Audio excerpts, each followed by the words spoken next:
제 나이 13살 부모님의 이혼으로 아빠와 함께 살게 되었어요. 엄마라는 이름을 지우고 살게 되었죠. 사실 제 입으로 말하기 부끄럽지만 엄마가 다른 남자와 바람이 났거든요.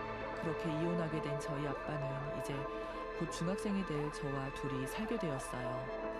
아빠는 어린 제가 아무것도 모를 거라고 생각했지만 저는 다 알고 있었어요. 분명한 잘못이 누구한테 있는 건지를 말이죠. 제 앞에서 애써 괜찮은 척하는 아빠를 위해 그 이후로 엄마 이야기를 해본 적이 없어요. 그만큼 빨리 철이 들어야 했어요. 미대를 나온 아빠는 저를 키우기 위해서 화가의 꿈을 포기하셨어요. 동네에서 분식집을 하시면서 제가 엄마의 빈자리를 느끼지 못하게 서포트해 주셨고, 제가 하루라도 빨리 어른이 되어서 아빠 어깨에 짐을 덜어드리고 싶었어요. 정말 코피 나도록 공부했고 로스쿨에 진학해서 변호사가 되었죠. 변호사 면허증 나오는 날 아빠는 엄마 없이도 잘 자라줘서 고맙다며 눈물을 흘리시더라고요. 처음 보는 아빠의 눈물에 저도 아빠 품에서 6살짜리 아이가 된 듯 펑펑 울었습니다. 그렇게 시작한 변호사 생활은 어렵긴 했지만 배울 것도 많았고, 아빠에게 조금이나마 보탬이 될 수 있다고 생각하니 힘들다는 생각은 전혀 안 들더라고요. 로펌의 막내 변호사로 일하던 저는 스타트업 회사의 특허 관련 자문을 맡게 되면서 한 남자를 알게 되었어요. 그저 좋은 프로그램을 만들면 된다고 생각한 의뢰인은 특허를 낼 생각을 못했고, 다른 업체에서 먼저 낸 특허 때문에 2년 동안 밤잠 안 자며 개발해서 내놓은 어플이 특허 소송에 걸렸던 거죠. 시작도 못 해보고 개발비를 다 날릴 위기에 놓인 상황이었어요. 자세히 살펴보니 석연치 않은 부분들이 많더라고요. 그와 일주일에 2-3번 만나면서 소송 준비를 했고, 재판 결과 승소해서 무사히 그가 어플을 출시할 수 있게 도울 수 있었어요. 재판 한 달쯤 후인가 그에게 연락이 왔는데요. 최 변호사님, 혹시 저 기억하세요? 저 신동훈이에요. 의뢰인들한테 전화 오면 대부분 안 좋은 일로 오는 경우가 많아서 무슨 일이 생긴 건가 하고 전화를 받았습니다. 그는 저 덕분에 어플이 대박났다더군요. 꼭 한번 식사 대접하고 싶다고 했죠. 사실 그냥 저는 돈 받고 제가 할 일을 했을 뿐인데 식사 대접은 너무 부담스러워서 몇 차례나 거절했지만 그는 꽤나 집요한 구석이 있었어요. 그의 집요함에 못 이기는 저 식사 자리에 나가게 되었습니다. 그곳에서 그를 보고 2가지 놀라운 점이 있었어요. 소송 준비하는 내내 그냥 계속 추리닝 차림의 모습이었었는데, 한 달 만에 만난 그는 그때와 전혀 다른 성공한 사업가의 모습을 보이는 듯 했죠. 그 상황이 또 한 번 놀라고, 그가 최소 30대 중반으로 보이는 노안이라는 거였습니다. 사실 저도 로스쿨에 변시까지 준비한다고 고시원에서 박혀 고생했다 보니 한 노안한다는 소리 듣는 사람인데, 그 역시 매일 컴퓨터 앞에서 코딩만 하다 보니 얼굴이 팍 사가버렸다고 껄껄 웃더라고요. 우리는 30살 동갑이었거든요. 참 특이하게도 노안이라는 공통점은 사이를 더 친밀하게 만들어줬어요. 가끔 소주 한잔하는 사이로 발전하게 되었죠. 그렇게 1년간 애매한 관계가 지속되던 저희는 그의 고백으로 사귀게 되었어요. 나중에 알고 보니 그는 소송 당시 때부터 관심이 있었고, 밥 먹자고 연락했고, 1년간 계속해서 자기 마음을 드러냈는데도 공부한다고 고시촌에 박혀있다 보니 연애 세포가 다 죽어버렸던 제가 1년 동안 그걸 알아차리지도 못했던 거였어요. 고백을 받고서야 저도 그에게 관심이 있었다는 걸 깨닫게 되었어요. 30 넘어 처음 해보는 연애는 너무나 설레이는 일이었습니다. 그와의 결혼까지 꿈꾸며 행복한 시간을 보내고 있었던 어느 날 뜬금없이 18년 전 저와 아빠를 버리고 떠난 엄마가 제 결혼에 큰 걸림돌로 등장하게 되었어요. 슬슬 결혼할 나이도 되면서 남자친구는 자신의 엄마가 운영하는 카페로 저를 초대했어요. 예비 시어머님께 잘 보이고 싶었던 저는 미용실까지 가서 평소 잘 하지도 않는 메이크업까지 받고 찾아뵙게 되었어요. 예비 시모께서는 남자친구가 제 자랑을 하도 해서 질투날 지경이었는데, 제 모습을 보니 그럴만하다고 예뻐해 주셨고, 집안에 변호사 하나 있으면 좋겠다고 생각했다면서 만족스러워 하셨어요. 긴장 많이 하고 있었는데 너무 환영해 주시는 예비 시모 덕에 긴장도 풀리면서 이런저런 대화를 하게 되었습니다. 좋기만 할 것 같던 분위기는 예비 시모의 부모님 안부를 묻는 질문 하나에 얼음장처럼 차가워지게 되었어요. 그래서 부모님은 뭐 하시니? 아빠 엄마의 이혼이 부끄러운 건 아니었어요. 아빠는 저를 잘 키우셨으니까요. 그래도 어떻게 말해야 하나 잠깐 고민이 되더라고요. 어차피 결혼할 사이도 쉽게 문제도 아니라고 생각해서 솔직하게 말씀드렸어요. 사실은 저희 부모님이 제가 어릴 때 이혼하셔서 지금은 아빠랑 함께 살고 있어요. 순간 예비 시모의 얼굴에 표정이 바뀌셨는데요. 이야기 잘 들었다. 이제 그만 가보거라. 순간 냉랭해진 분위기에 저는 당황했고 남자친구도 분위기를 풀어보려고 했지만 예비 시모는 자리를 떠나버렸어요. 저는 도대체 이게 무슨 일인가 싶어서 어리둥절했죠. 이때까지만 해도 이게 우리가 결혼을 못하게 될 정도까지 커지게 될 거라고는 생각도 못했죠. 남자친구는 걱정하지 말라더군요. 원래 성격이 불같으셔서 그렇다며 저를 달랬습니다. 저도 계속 결혼을 진행하기 위해서 그에게 저희 부모님이 이혼한 이유에 대해서도 알려야 했고 이야기를 다 들은 그는 자신의 어머니에게 가서 잘 말해보겠다고 했어요. 며칠 후 어머님께 잘 말씀드렸다면서 걱정하지 말고 결혼 준비하자고 하더라고요. 예비 시모들 처음 만남 이후에 찜찜하긴 했지만 더 이상 늦출 수가 없어서 결혼 준비를 진행하게 되었어요. 어느 날 모르는 번호로 전화가 왔어요.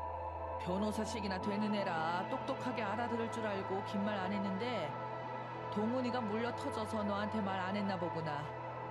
난 이혼한 부모 밑에서 큰애랑 우리 아들 결혼시킬 생각이 없다. 그의 걱정 안 해도 된다는 말과 달리 예비 시모는 제가 이혼한 부모 밑에서 자랐다는 이유로 끝까지 결혼을 반대하셨어요. 제가 할 수 있는 건 아무것도 없었죠. 남자친구는 자신이 부모님을 설득할 수 있다며 조금만 더 기다려달라더라고요. 그렇게 저를 달랬지만 이렇게까지 해서 결혼을 해야 하나 싶은 생각이 들었습니다. 그날 이후 마음이 복잡해서 일도 손에 잡히지 않고 남자친구 만나는 것조차 불편해서 잠깐 시간을 가지고 있었어요. 사무실에 제 손님이 왔다는 소리를 듣고 나가보니 그의 엄마가 서 있었어요. 내가 알아듣게 말한 것 같은데 아직도 우리 아들을 만나고 있니? 내가 이래서 안 된다고 하는 거야. 이혼한 부모 밑에서 큰 애가 무슨 가정교육이나 제대로 받았겠니? 로펌에서 아직도 가장 막내 변호사라 행동 하나하나 눈치 보면서 지내고 있었는데 갑작스럽게 남의 직장에 찾아와서 악담 퍼붓는 예비 시모 때문에 의도치 않게 제 개인사가 로펌 사람들에게 공개되어 버렸는데요. 내가 듣자니 너희 엄마가 바람나서 이혼한 거라면서. 예, 바람도 유전이다. 유전이라는 통계가 있어. 알아? 우리 아들이 너랑 결혼했다가 이혼이라도 하면 어쩌려고 너랑 결혼을 시키니? 정말 수치스러웠어요. 직장 동료들 앞에서 알바받는 기분이었죠. 제 파운 소식과 내 입으로도 말 못하는 그 여자를 남의 입에 이어서 공개돼야 하는 건지 그리고 그 여자의 마지막 한마디가 정신을 잡고 있던 선생님이 놓게 만들었어요. 아참, 너희 아빠 자꾸 나한테 전화하지 말라고 해라. 결혼 못 시킨다고 알려주려 전화했더니 그 다음날부터 직접 혼자처럼 전화를 해내네. 이혼하는 데는 다 이유가 있어. 그러니 너희 엄마가 도망을 가지. 저희 아빠까지 결혼하는데 순간 저도 무서워졌어요. 예비 시동을 잡아버리는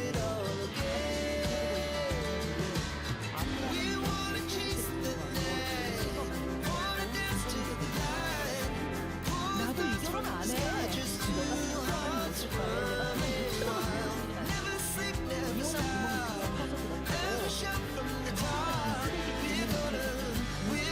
불쌍하네요.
그 여자를 한 번에 알아볼 수 있었어요.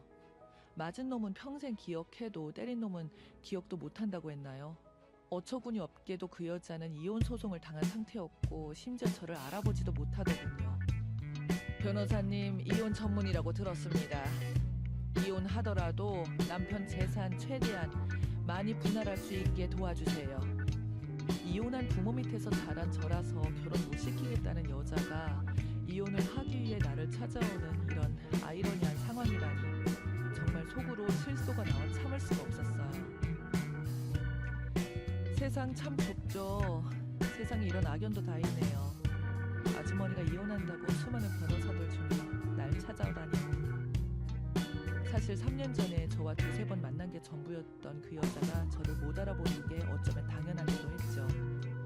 그 여자는 제가 무슨 말을 하는지 못 알아듣고 어리둥절한 표정을 짓고 앉아 있었어요.